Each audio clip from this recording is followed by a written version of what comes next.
Assalamualaikum warahmatullahi wabarakatuh. Perkenalkan, nama saya Muhammad Abdullah Abdurrahman dari SLB Permata Ciranjang, Kabupaten Cianjur. Saya akan bercerita Pelita di Buku Tua. Di sebuah desa kecil, hiduplah seorang anak laki-laki bernama Bima. Ia bukan anak yang pintar menurut orang-orang.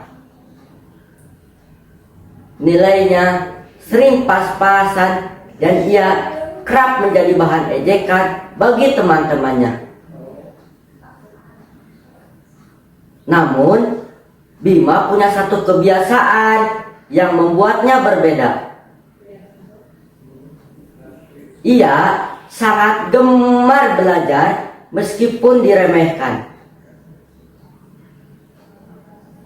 Setiap sore, setelah membantu ibunya menjajakan kue keliling, Bima selalu pergi ke rumah Pak Raffi untuk menjaga perpustakaan desa. Ia membaca buku yang ada di perpustakaan itu. Dari cerita rakyat hingga buku sains yang lusuh.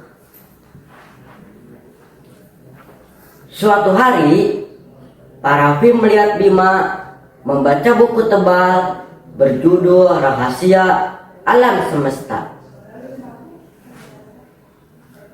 "Mengapa kamu terus membaca buku seperti ini? Bukankah kamu di sekolah sering dibilang bodoh?" tanya Pak Raffi dengan heran.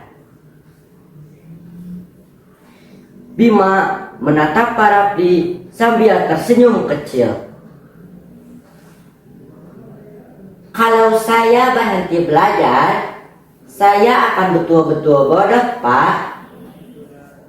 Tapi kalau saya terus belajar, mungkin saya hanya perlu waktu lebih lama untuk mengerti." Pak Raffi terdiam. Hatinya hangat mendengar jawaban itu. Hari-hari berlalu. Bima terus belajar, bukan untuk mendapatkan nilai sempurna. Namun, ia ingin tahu. Ia menyalin pelajaran ke buku catatannya dengan rapi.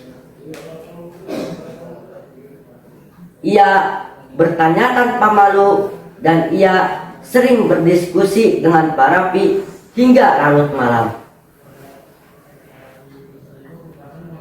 Suatu ketika di desanya terjadi musim kemarau, sumur-sumur pun mengering. Para warga mulai panik. Mereka tidak tahu harus bagaimana.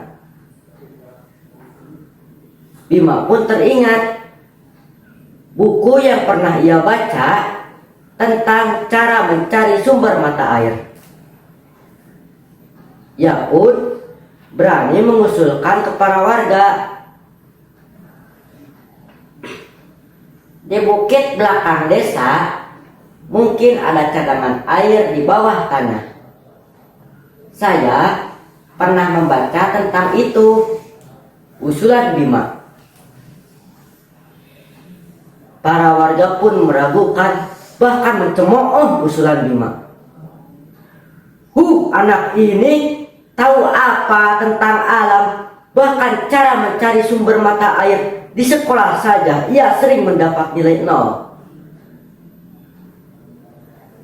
Hanya Pak Raffi dan ibunya mengikuti usulan tersebut. Pak Raffi pergi ke bukit belakang desa untuk menggali sumur. Tiba-tiba keluar air yang begitu banyak. Para warga pun tidak percaya dengan apa yang mereka lihat. Semenjak saat itu, semua orang memandang Bima dengan kagum. bukan karena ia tiba-tiba menjadi jenius, tapi karena ia pantang menyerah untuk belajar. Pak Rafi pun berkata, kadang orang yang terlihat biasa saja justru menyimpan cahaya besar karena kesungguhannya untuk belajar. Itulah makna belajar yang sejati. Wassalamualaikum warahmatullahi wabarakatuh.